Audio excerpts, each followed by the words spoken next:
Je suis ton père. Well, but there is one more thing. Ah bah il y a du monde quand même. Ridicule et pas de notre époque. Allô? Non mais allô quoi. Olympique devant la Russie et les États-Unis. Vous écoutez Noobs.live, le podcast pour les noobs. Il est temps de parler ciné avec Monsieur Cinéma en personne. On applaudit Chris. Jingle. Attention, le jingle arrive. Je suis ton père. Chronique cinéma. Et voilà. Eh ben salut Kev, salut John, salut tout le monde. Alors bon, j'ai pas fait super original, on m'a dit émission spéciale YouTube. Alors j'ai dit ça plus cinéma, et ben on va faire les meilleures chaînes YouTube de cinéma, hein. En tout cas celles que je trouve être les meilleures. Alors je vous préviens ce soir, on va pas parler de chaînes de YouTube à destination des fans de Plus belle la vie ou d'autres merveilles télévisuelles, hein. Ici on va parler de chaînes à destination des fans de ciné, des vrais. Alors si vous savez pas ce que c'est qu'un plan séquence, une nuit américaine, un travelling avant ou encore une steadicam, vous arrêtez tout de suite et vous foncez sur Wikipédia parce que là maintenant on va devenir technique. Sérieux. Alors on commence avec une première chaîne que tu dois connaître, Kev. Je pense une des premières chaînes françaises pour les passionnés de cinéma. Ça s'appelle Le Fossoyeur de films. Eh oui. Petite image normalement si Fred nous passe sur le plan. Ah, tac. Voilà, c'est mieux comme ça. Alors il s'appelle François Terrel. Je sais pas si tu connaissais. Je connaissais pas son vrai prénom, mais Ouais. j'adore ce youtubeur. Ouais. Voilà, donc 4 ans d'existence, 600 000 abonnés, hein, donc c'est déjà du sérieux, et une émission phare, La Préséance, dans laquelle il nous donne son avis sur des films, hein. Ouais, jusque-là, c'est assez logique. Alors, comme je vous l'avais promis, on est loin de la critique à l'emporte-pièce, c'est toujours argumenté, précis, exigeant, et surtout, c'est fait par un vrai amoureux du cinéma. Petit extrait à propos de l'excellent Mad Max Fury Road. Mad Max Fury Road, c'est le mélange parfait d'un film qui arrive à être ultra pulp et ultra jouissif à ce niveau, et à la fois réaliste. Dans le côté pulp, il suffit de voir le look des personnages, le joueur de guitare qui est juste complètement hallucinant, un des deux lieutenants du méchant qui s'appelle Immortan Joe, dans les marécages, quand il arrive aveugle avec ses deux mitraillettes sur fond de Verdi, c'est juste too much. Il y a un côté vraiment too much dans ce film qui est vraiment super plaisant, qui est assumé comme tel, contrebalancé par une manière ultra réaliste d'aborder cet univers. Voilà, donc je vous avais prévenu, hein, c'est quand même assez intellectuel. Ça c'est pointu. Voilà, il propose également des sortes de hors-séries dans lesquelles il nous fait découvrir des films, des docus, etc. Le tout autour d'une thématique, hein, du genre le meilleur du post-apocalyptique, etc. Mad Max par exemple. Voilà, et ce qu'il y a d'intéressant, c'est qu'on a toujours le plaisir d'en ressortir plus intelligent. Ça change un peu des anges de la télé-réalité, hein. Alors là, j'ai encore un slide qui n'a pas dû partir, si. Si, il arrive. Non. Et là, Ah bah c'est voilà. la guerre mondiale de 78. Il n'y a pas le son, c'est pas grave. Ah mais c'est Alors, dommage. on enchaîne avec... Moi le j'aime bien deuxième- aussi ça, Oui, ce genre d'image, c'est sans le ça. son. Il n'y a pas besoin du son, hein. Ouais, mais c'est avec le son que c'est drôle. Alors, on enchaîne avec une deuxième chaîne YouTube qui est une production Arte, hein, mais pas le Arte que vous pensez. On est loin du concerto du Nouvel An ou du mec à poil en train de réciter du Shakespeare. Là, on va parler donc cinéma et d'une manière générale même culture pop. Alors, ça s'appelle Beats, B-I-T-S. Ah oui, tu m'en parles tellement souvent. Je précise, super.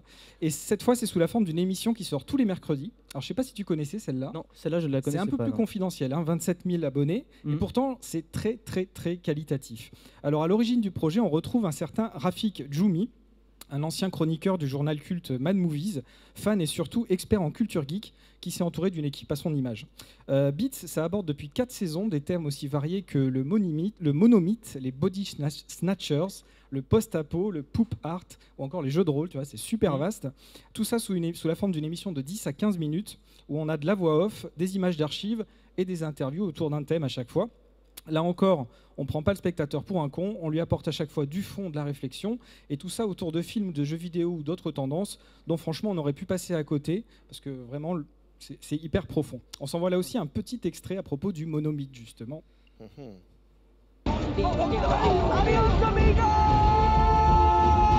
De l'épopée de Gilgamesh il y a presque 5000 ans à celle de Mumble le manchot empereur, de l'enfer de Dante à nos comédies franchouillardes, les étapes récurrentes du monomythe sont comme les notes de musique, limitées en nombre mais offrant des variations infinies. I'm gonna be telling your story, Happy Feet, long after you dead and gone. Voilà, donc mélanger le monomythe et Happy Feet, il n'y a que Beats qui sait le faire. Franchement, vous verrez, c'est toujours génial. 10 à 15 minutes tous les mercredis. Et donc on va finir. Et ça passe sur YouTube, on est d'accord. C'est sur YouTube, tout ça. Je rappelle pour ceux qui nous écoutent. Voilà, tout à fait. Et alors on va finir justement, on va changer de chaîne pour la dernière, on va passer chez Dailymotion. Ouais. Et donc là on va aller sur la chaîne d'un jeune Français. Voilà, c'est ça qui s'appelle Karim Debache et son émission Chroma. Donc là on a 25 000 abonnés. Il y a seulement 11 épisodes, 25 minutes chacun, et à chaque fois autour d'un film particulier. Donc on va se mettre la petite photo, voilà. Alors, au-delà d'une critique, c'est à chaque fois une analyse couplée à un vrai court-métrage que propose cet ancien chroniqueur de jeuxvideo.com. Voilà, hein. Après une campagne de financement participatif où ils cherchaient 20 000 €, qu'ils ont trouvé quand même en 50 minutes. Donc c'est pas mal. Ils ont fini à 200 000 € au bout d'un mois, ils ont cherché 20 000. Voilà. C'est sympa, ça marche. Ils ont donc lancé leur format. Donc pour l'instant, 11 épisodes. C'est toujours très drôle, très bien écrit, bien réalisé. Et pareil, on est toujours super qualitatif. Alors au menu, vous allez avoir des épisodes comme Les Gremlins, Les Affranchis, Signe de Shyamalan, Highlander 2. Voilà, c'est hyper. À chaque fois, on vous prend le film, on fait 25 minutes dessus, on dépiote tout techniquement, etc. C'est super intéressant. Pareil, petit extrait pour se faire une idée. Allez, petit extrait. Voilà, décidément aujourd'hui. De la nouvelle vague, Scorsese va prendre la dimension libertaire et émancipatrice, mais c'est pas la seule référence qu'il utilise pour rythmer son film. Puisque, de ses propres mots, Les Affranchis est un film qui a été pensé comme une bande-annonce de 2h30. Et je trouve l'idée super intéressante parce qu'une bande-annonce repose sur une sélection d'instants signifiants qui condensent le sens d'un film dans une durée courte. Mais aussi et surtout, la bande-annonce a un aspect commercial, c'est un outil de promotion pour les films. Il y a aussi donc l'idée de rendre ça attrayant. Donc tu vois un peu le genre de truc. Ouais, je vois. À chaque fois, donc là c'est Les Affranchis, 25 minutes sur Les Affranchis, où ils te dépiotent tout, les plans, etc., la manière dont c'est fait. C'est hyper intéressant. Ça s'appelle Chroma, c'est sur la chaîne donc, Dailymotion de Karim Debache, et franchement je vous le recommande. Pareil, donc voilà. Pour conclure, des chaînes YouTube sur le cinéma, je pense que vous allez en avoir des tonnes. Maintenant c'est comme tout, il faut faire le tri. Dès comme ça, je pense que vous allez en avoir. Il n'y en a pas forcément beaucoup. Voilà. Ah oui, donc je rappelle, on a Le Fossoyeur de film sur YouTube. On a Beats sur YouTube aussi tous les mercredis. Et on a donc Chroma sur la chaîne de Karim Debache sur Dailymotion. Alors là, je ne sais pas quelle est la périodicité. Je pense que c'est un peu moins fréquent parce que c'est plus gros à produire. Mais voilà, vous avez 3 chaînes vraiment super intéressantes. Bah, j'aurais jeté un coup d'œil alors. Ah bah, En sachant que là, en plus, on a vraiment fait on s'est focalisé sur YouTube et sur Dailymotion. Ouais. Mais c'est vrai qu'on est aussi friand de podcasts. Ouais. Alors, je ne sais pas si tu connais le podcast, c'est 2 heures de perdu, c'est ça ?